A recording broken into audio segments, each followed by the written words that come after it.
for having chosen a subject on which. So thank you to you, sir. You know, this year we got the parliamentarians to debate here. In fact, 6 parliamentarians had to come to war, but because of Maharashtra elections, all of them have backed out because it is very clear that elections and winning elections is far more important than academic debate. But the debate was that should foreign policy be idealistic or realistic? Now the point is that you can argue it both ways. If you have a debate like, that women should be honored, I mean, who can say that women should not be honored? If you say that you must love your country, you must love your country. So some subjects are amenable to debate. And some of the subjects that I've enjoyed debating on are, for example, English is also an Indian language. So you can argue for, you can argue against. But having said that, let's come back to the subject today. The good thing is about today's debate that I find that you have read very extensively. Very extensively. So from Rachel Carson, who had written the book Silent Spring, which in fact is the foundation of environmental movement and environmental laws in the country. And remember that when she wrote that book, she was being a spinster. Can we imagine this change? In 1962, she was told that you have no right to speak because you're not married and you don't have children, so what's your stake in the environment? So first of all, let us say that much has changed in these 7 decades. A lot has changed. A lot has changed in these 6 decades when at least that question is not being asked. Greta is not being asked questions about why she's raising this. This has become a concern. That's a very important thing. You've all made a mention of some very important Supreme Court cases. I'm very glad that your reading is very extensive, from the MC Mehta case to the Bhopal tragedy to the case in Kerala. It's all very good. I'd just like to mention one other seminal text that you might like to go through, which is a text which was the first time when the US Supreme Court discussed the point. It's called, Do Trees Have a Standing? Which means that does a tree have a legal standing? Does a tree have a right to exist? So that was the first case, which is in fact the precursor to the Ganga case, which is a precursor to the Brasilia case, which is a precursor that other than the human beings, everybody else has a standing. And that is a very important dimension of law. It's a very important dimension of law. The second thing that we got to understand is that, you see, in our scenario, the distinction between living, non-living plants and animals, which was a very clear divide, till J.C. Bose, one of our scientists, said that this cannot be divided so very clearly. There is a continuity, and in that continuity, you have to understand how life evolves, how things move, how things happen. The third point which I'd like to share with you is that many problems can be resolved by technology. And many problems cannot be resolved by our thumping our chest. You cannot solve certain problems. For example, if BS4, BS5 norms had not been brought in for transport, you couldn't do anything about it. So the answer to a lot of our problems, is technology. Because the fact is that we will continue to consume more. And although Sir had said that, population is a major factor, and the fact is that over the world at large, there are several countries where the total fertility rate is now less than 2.1, which is the normal replacement rate. You have situations in Korea, in Japan, several parts of the world where the TFR is going down. In fact, if you look at it in a very interesting way, as countries evolve, the TFR goes down. Sweden, for example, Japan, for example, Korea, for example, they don't know what to do because people, perhaps that's the evolutionary nature. Closer home when you look at India, you find that the TFR in the Parsi community has gone down completely. There are now less than 65,000 Parsis left in the country after the death of the great Ratan Tata. This fact came to our knowledge that at a point of time when Bombay could have its own Parsi Gymkhana, when you had General Manik Shaw, Mr. Rustamji, Mr. Virayawala, and so many people who were holding leading positions in the courts, leading positions in the bureaucracy, leading positions in the army. Now there are hardly any Parsis there. The TFR among Sikhs is now 1.3, 1.4. So that again is that is another aspect of it. So the solutions to many of our issues are, one, the institutional mechanism that exists. When it comes to institutional mechanism, you find that the National Green Tribunal is doing many things which normally high courts and Supreme Courts would not be able to do, because today the NGT comprises not just judicial officers. The NGT also comprises people who have competence to talk about the environment. People like Mr. Gildial, for example. Mr. Gildial is a classic example of how the law and technical expertise work together. Because the Supreme Court cannot just say that, all right, protect the environment. Who on behalf of the Supreme Court will come to protect the environment? So the Supreme Court looks for people like Mr. Gildia, who have put in adequate numbers of years in the Forest Service, who have played an active role on the ground, and therefore the Supreme Court says, all right, we'll make a monitoring committee, but the monitoring committee will comprise people who are stakeholders and who are important and significant stakeholders. You know, we've been fighting over water. You know, I come from West Bengal, that's my state, and West Bengal and Tista rivers, you know, there's a constant fight between Bangladesh and India about how do you use water. Now the fact is that many times we have not really looked into how much water is required. We have assumed that X amount of water is required. However, if you look at drip irrigation, if you look at micro irrigation, if you look at many of the things, we're actually wasting water. We're actually wasting water. We are using much more water than we require. So the solution is not whether India is right or whether Bangladesh is right. The issue is whether you require so much water or you don't require so much water, and that is an aspect which must come up. I mean, many examples were given about, you know, about the faith of people, about our convictions, about our sentiments and various other things.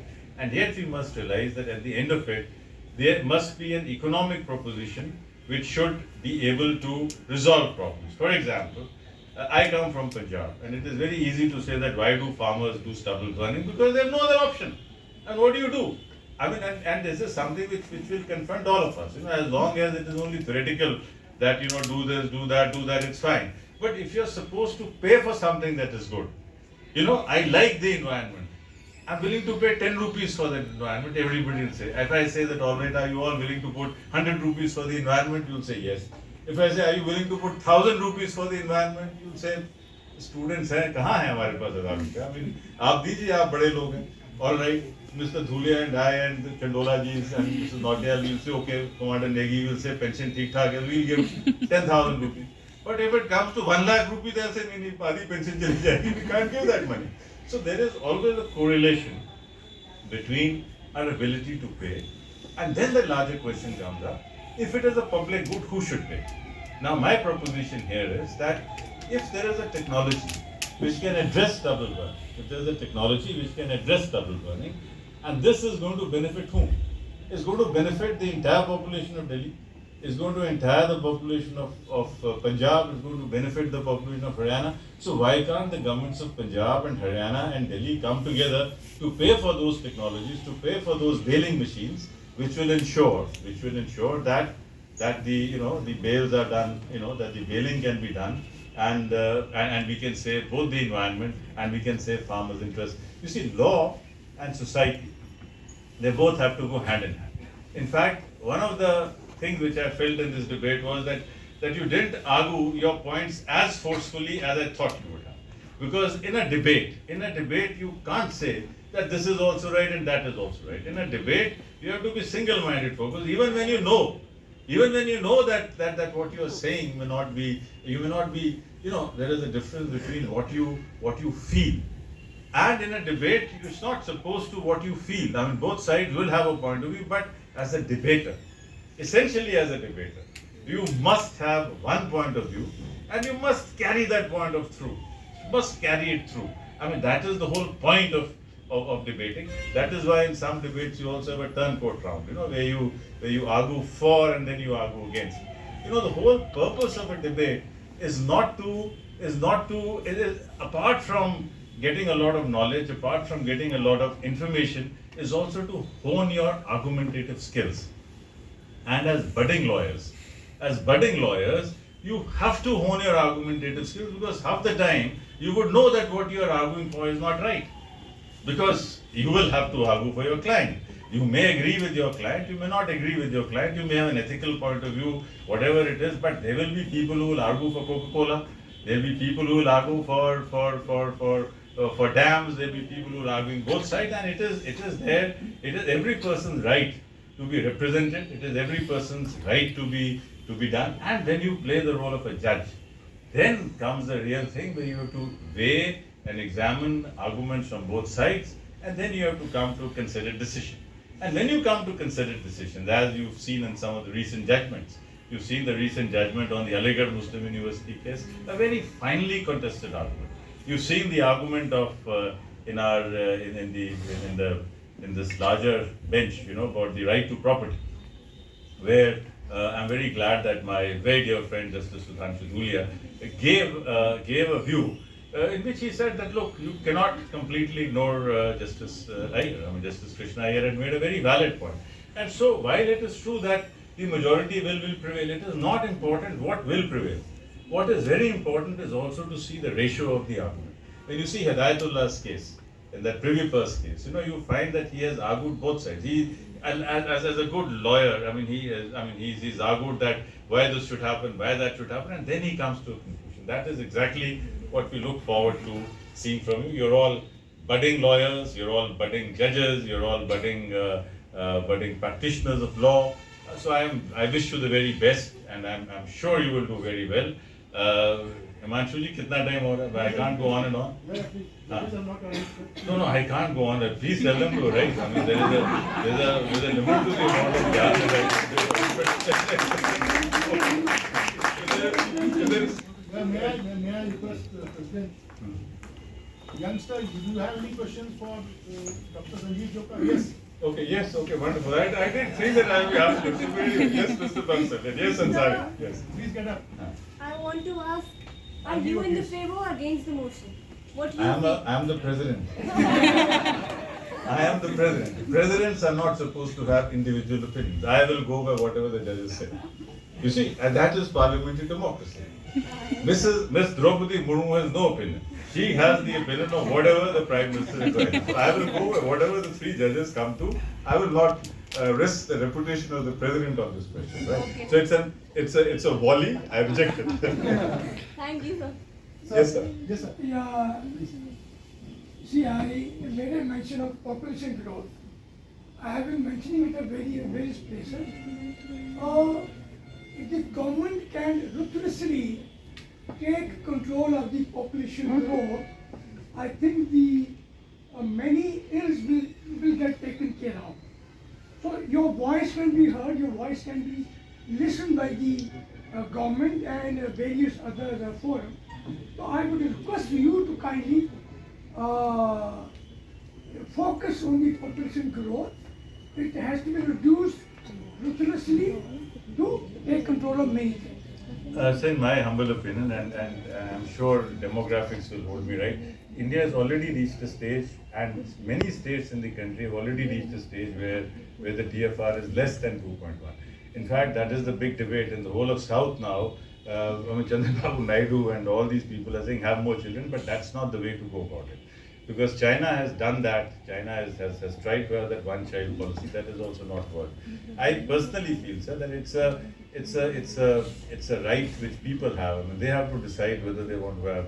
I mean, and I personally feel that as development will take place, as development, and again, you see, when you look into India, you will find that which are the districts where population is growing.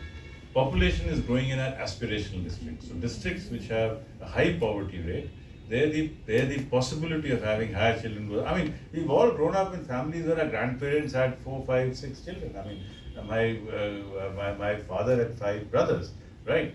But then it's coming down. So now it is no longer, in fact, it is no longer going to be possible. In fact, the next generation, Gen Z, may or may not get married, they may or may not have children, we don't know. So that's a larger change that's happening in society. So I will, just say that if there is adequate development processes that are happening, it is something that will automatically get sorted out. If you link the economic growth, the GDP growth, and the TFR, as I showed you in the case of Parsis, in the case of Sikhs, in the case of Jains, as a community progresses, as a community grows, the TFR automatically starts going down. In fact, and again, let me just give you an example. Let's compare 2 Islamic countries, Bangladesh and Pakistan, right? Let's bring in that angle as well. The TFR in Pakistan is much higher than the TFR in Bangladesh. We are deviating from the main topic. Yeah, we're deviating from And it. it was not to. Okay, right, agreed. Your point is that, yes. My question is that when I was preparing my debate, I thought from both sides, for and against, I think they should side. I should. You have to wait 30 years before you become the president to think of both sides. Till you become president, you have to think only of one side. Ek goli, ek dushman, ek nishan. As a debater, that's your job. As a debater, your job is to have ek goli, ek dushman, ek nishan.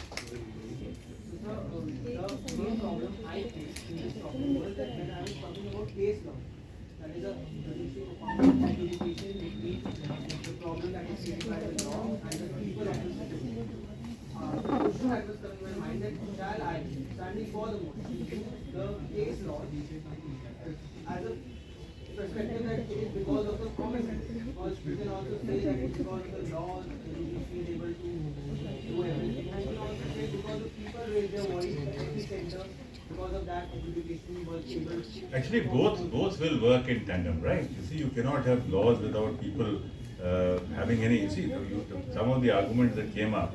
You know that whenever MC Mehta or anybody went to court, he went to court asking for the implementation of a particular thing. And you see, once you have made a national commitment, sovereign commitment, for instance, when the Prime Minister has said that we will reduce emissions by a particular percentage, then you can file an PIL. But if the PM has not made an announcement that we will reduce emissions to a certain level, what do you fight for? You know, so law is very important. In fact, there's another very interesting book called Climate Change by Mr. J. Chima. In fact, I would suggest that if you can't read the book reviews.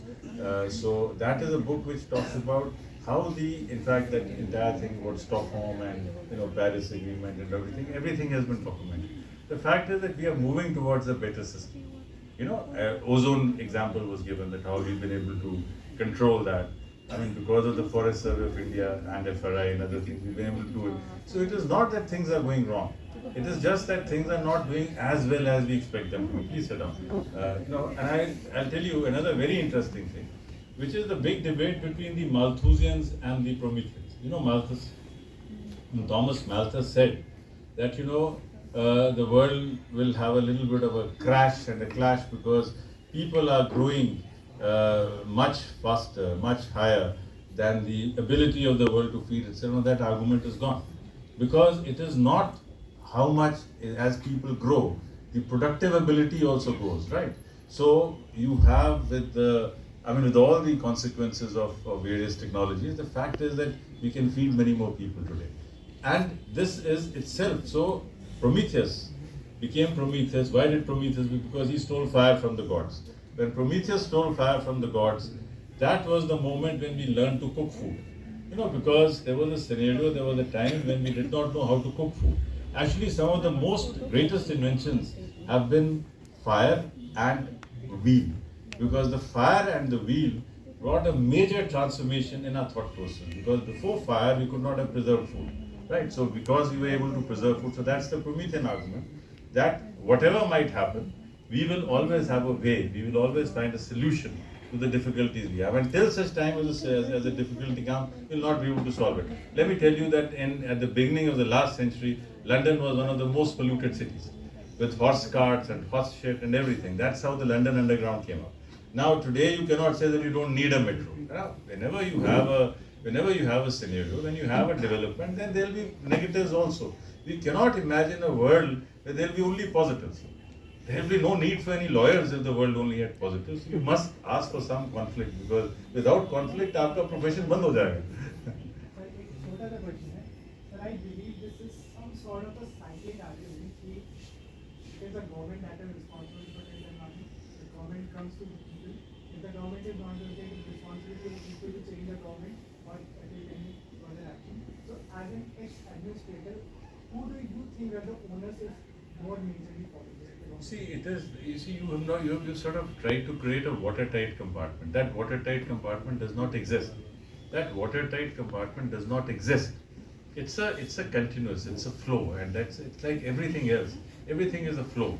You see, so you cannot say that this is where the people begin, this is where the government starts. It's a continuity. It's a continuity. You see, even when we are talking, Now this is where my physical existence will end, this is where air will begin, this is where you will start, and that's how the whole world will be connected, right? Madhu, what is it? No questions, and from these two of my famous interlocutors, क्या हो गया आपको? हाँ, बोलिए. Yes. Hindi में पूछो. Sir, मैं ये आपसे पूछना चाहता हूँ कि हमारे देश के जो लोग हैं, वो जब कभी विदेशों में जाते हैं, जैसे अच्छे देशों में तो जाते हैं, तब तो वो ऐसे काम नहीं करते कि कहीं भी कूड़ा फेंक देना या प्रदूषण से संबंधित कोई काम करना. यहाँ तक कि हमारे देश के लोग जब एक नेपाल जैसे छोटे और गरीब देश में जाते हैं, वहाँ पर भी जाकर के वो बहुत ज़्यादा फाइन से डरते हैं, वो बहुत ज़्यादा रिस्पेक्ट से अपनी सारी ड्यूटीज़ को फॉलो करते हैं. लेकिन वहीं लोग जब वापस अपने देश में आते हैं तो वो इन सब चीज़ों को क्यों भूल जाते हैं, जबकि हम देखें तो देखिए, आप दिल्ली मेट्रो जाइए, बड़ी साफ है, बहुत सुंदर. दिल्ली मेट्रो में भी हो सकता है. देखिए, जिस माहौल में हम रहते हैं उसका हमारे पे इम्पैक्ट है. If I enter a dirty room, I don't mind, dirtying it further.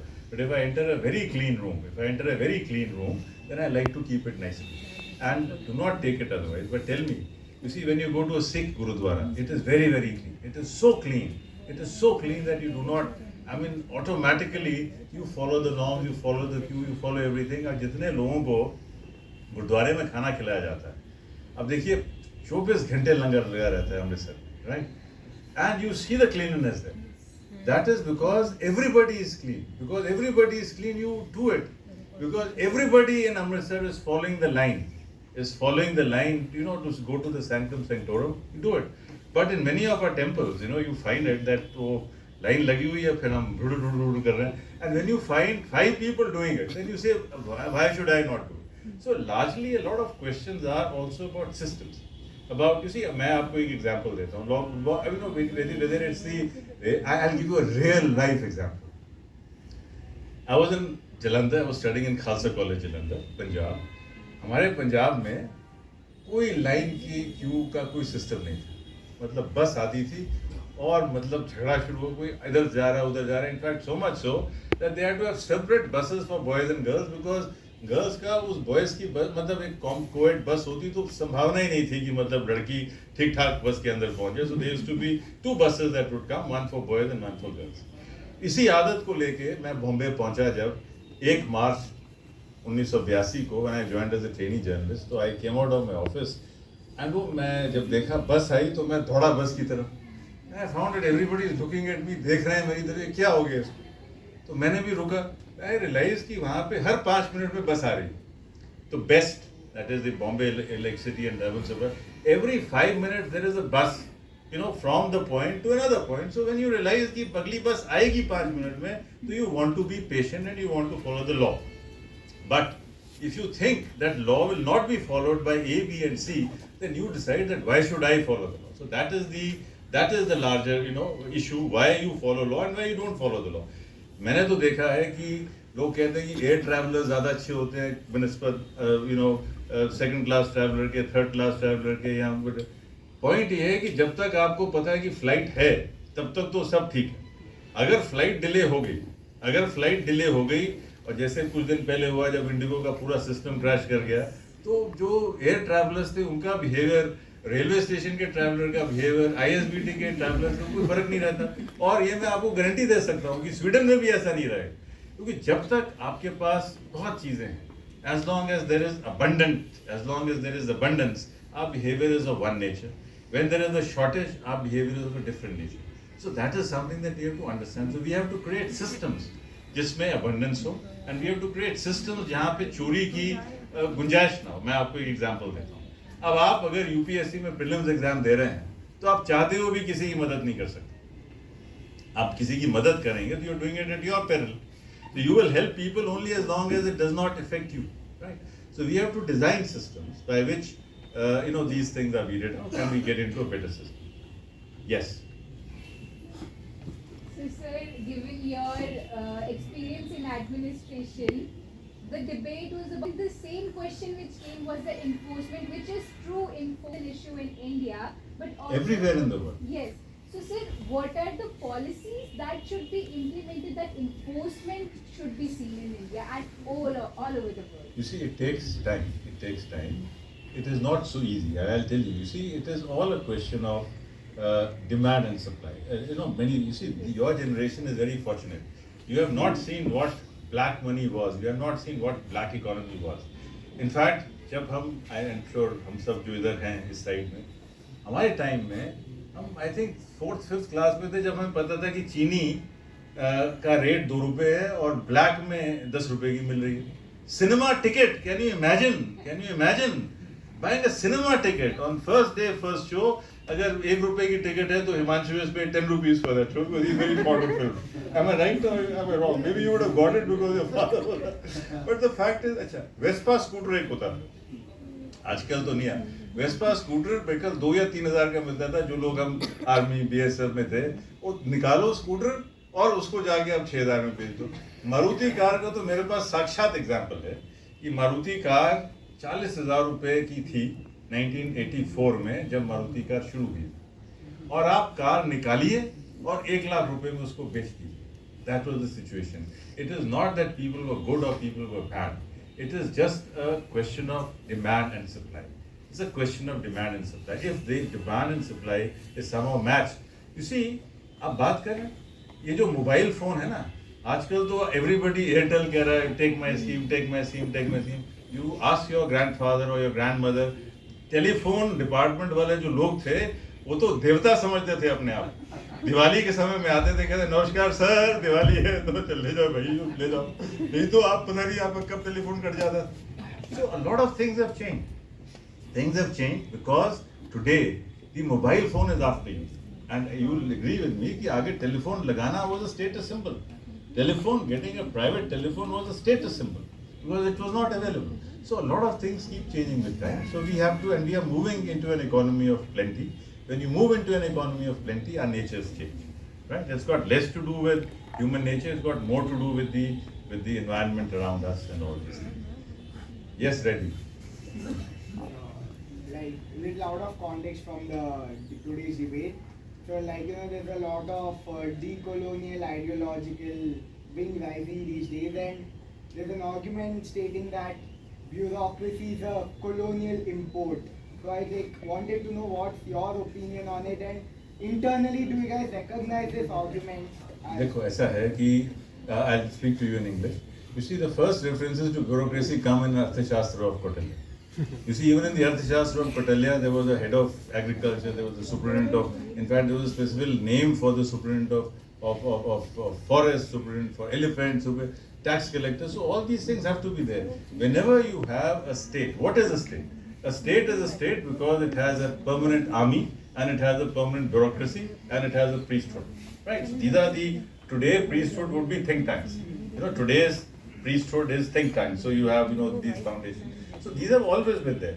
So the name of collector, Jila Samad, this comes from Mughal times. So every regime, you see, you cannot, in fact, I keep, when I go and address some foreign participants, I ask them, what is the state? Essentially, what does the state do?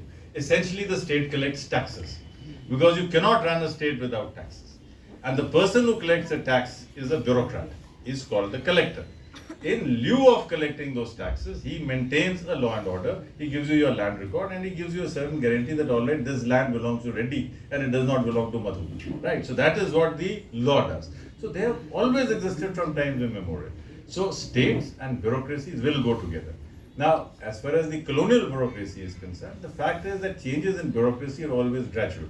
Always gradual. So about till the 1935 Act, the collector was all powerful. Then he became less powerful. Today he is more of a consultant. There is a different role that he has. And yet at every point of time, there will be a bureaucracy that will be required. I'm so glad the judgment has come.